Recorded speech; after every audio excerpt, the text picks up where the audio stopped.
Hey, everybody. This is Shelby Blankenship here with Modern Management of the Older Adult podcast. I am one of your TAs and a fellow physical therapist. And today we're going to be talking about how you can upgrade your subjective exam for evals or even just throughout your plans of care, even if you're an assistant. So, what we're going to be talking about first off is with the subjective reporting.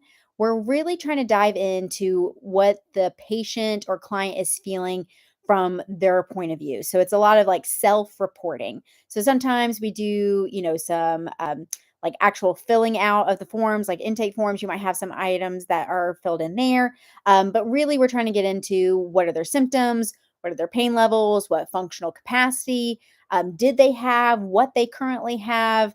And that way we can get some better insight on how we can bridge the gap.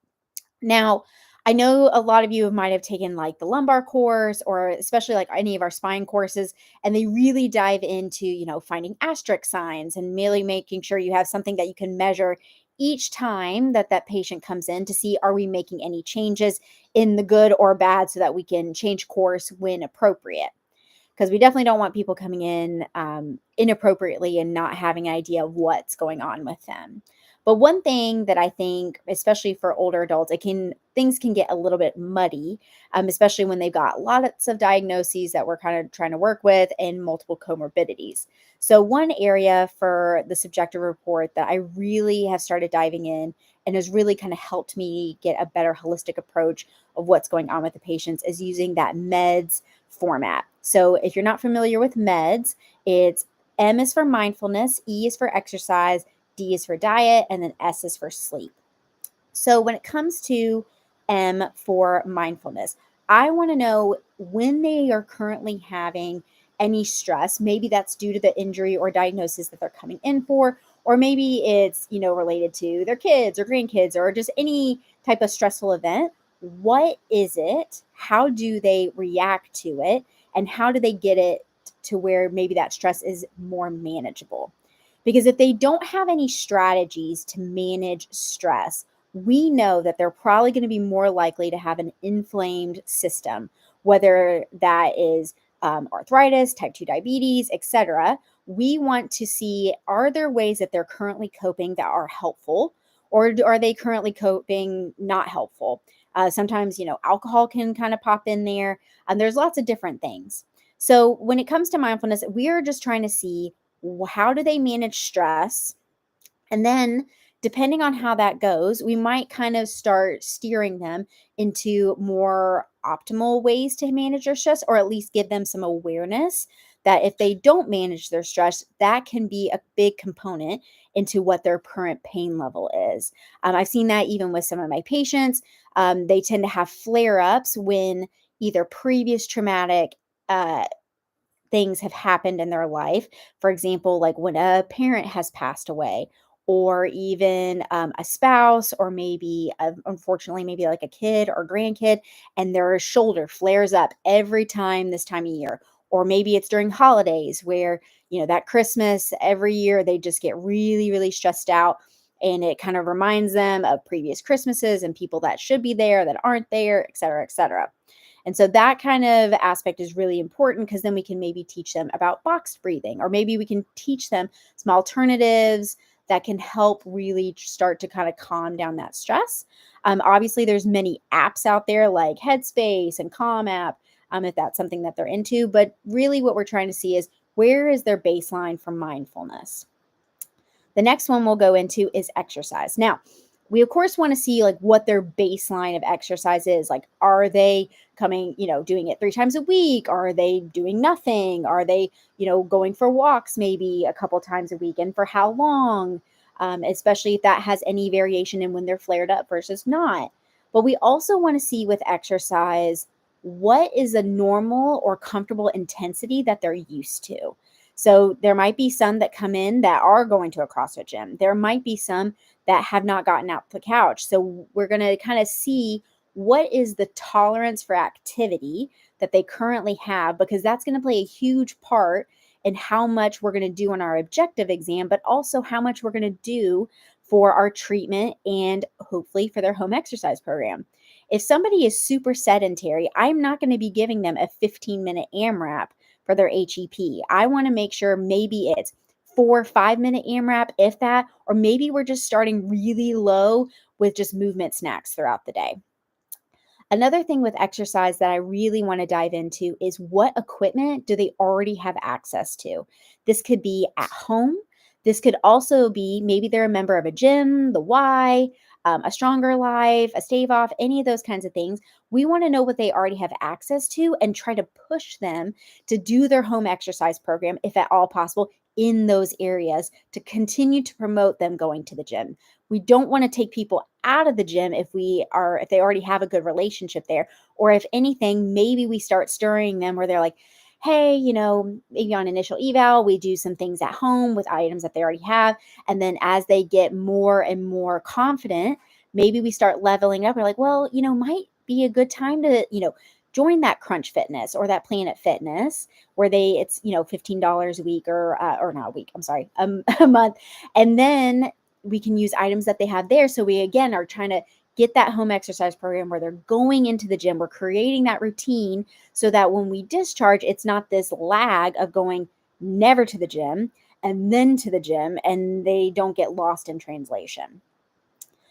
Then we come to our third one, which is D for diet. Now, when I do diet, I look at both from a nutrition aspect and a hydration aspect. So I will ask, what are you eating for breakfast? And they're going to name it all out, and I write it all down. And then I say, what do you eat for lunch? And they name it all out, write it all down. Same for dinner, same for snacks. I want to see how much are they eating, how often are they eating, and it will shock you, or maybe it won't shock you. Most of these people that come in, they're maybe eating twice a day, and they are almost never getting enough protein. And that's where it opens up this huge door of trying to talk to them like, hey, like, I noticed that you tend to skip breakfast. What are some ways that we can maybe start getting you to eat more so that you will have enough fuel to get your body healthy again, so that we can fight this pain or diagnoses or whatever it is that we're kind of combating? Because ultimately, healthy tissues are attached to healthy bodies. And when there is not a healthy body, there are ways that we can optimize that through nutrition. And that's a really relatively low hanging fruit. I know sometimes there's certain people who are absolutely adamant about not changing anything in their diet. But even if we took like a one small step of like, hey, instead of eating, fried chicken tenders, what if 3 times a week we got the grilled chicken tenders, or things like that. And honestly, like, so much of it is trying to kind of play like the evil game a little bit, where you're like, I don't want it to be this thing where they're having to like be overwhelmed with their diet, but I also want to see, like, is there things that we can optimize that are really, really small hanging fruit? And then we kind of just slowly and slowly try to optimize that, even when it might not seem like a lot that first week. I also have created resources at our clinic to where people can order meals, especially if I have some folks that live independently, or they don't have a spouse, or they might be a little bit too busy with kids or grandkids where they don't have access to like making meals all the time, or it stresses them out. And having like those really good meals, like, so for here we have ones like Paleo Works, we have 2 baskets figs, and they will actually like deliver either to them or to our gym or a local gym, so they can just pick up their meals every week, and then they can order whatever they want. And it helps, like, especially because I already do that when they come in and I'm eating it. They're like, oh, that smells great, or, whatever. So having those options available for your folks who, especially like after like a total knee, when nobody wants to cook, and if they do cook, it's always like that lasagna, or it's like stuff that's like probably not the best for them. Having those options to be like, hey, like, I know this is going to be a little difficult for you, to manage cooking meals and these kinds of things. Here are some great resources that you can know they're going to get that protein in. It's going to be healthy foods. It's going to limit that extra inflammation that we'd already kind of chatted about in the mindfulness area. Now, for hydration, we'll do the same thing. Usually, some of my folks come in with water bottles, and I'm like, hey, like, how much of that do you drink a day? Or if not, if they're really adamant about not drinking water, that might be an opportunity to just kind of educate about the importance of water and how it is encompassing so much of our body, and really diving into electrolytes. We have a lot of folks here that really struggle with cramping, and Element is one that we provide at our office, and we always have sample packs available if people want to try them.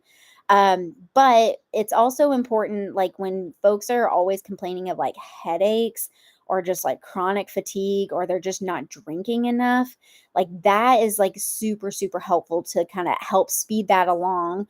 But also, like, especially in these colder months, people tend to drink less because they're like, oh, I'm not sweating, so everything's fine.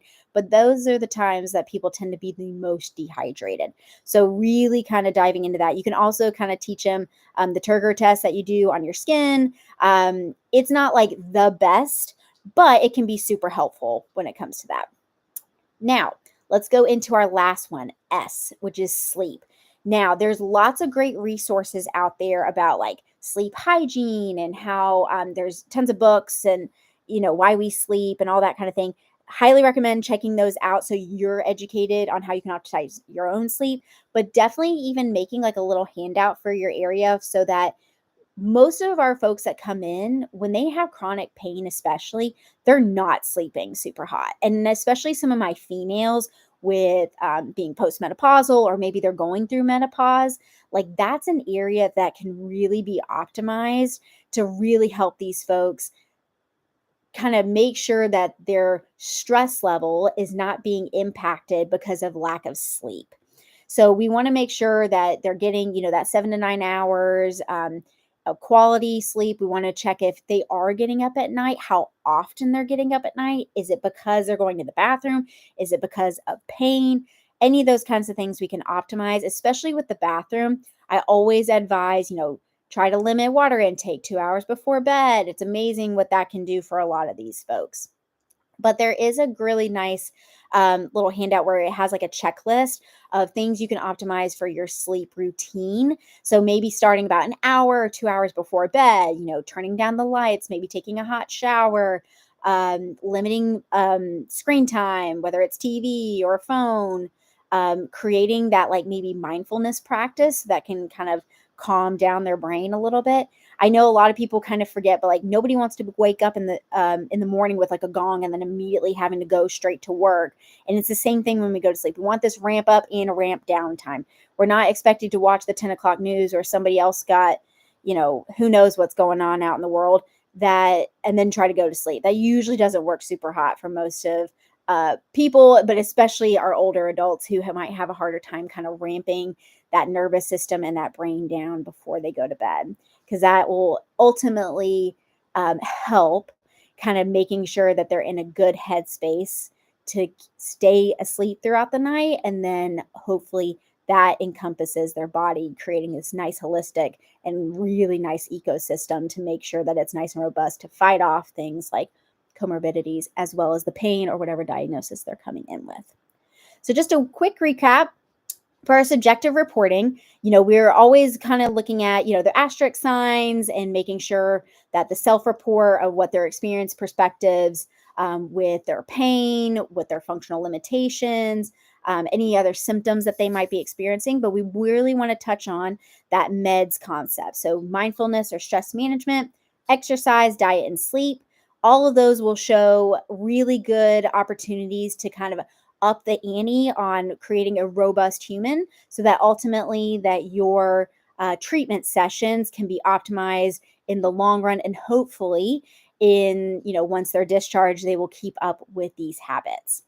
As far as the older adult division, we have L1 will be starting again March 17th. L2 will be May 15th. And then we've got a couple of lives coming up. The March 15th and 16th will be in Sparks, Glencoe, Maryland. The 22nd and 23rd of March will be in Lamont, Illinois. And then April 5th will be in Longmont, Colorado. Hope you guys have a great Monday and appreciate y'all.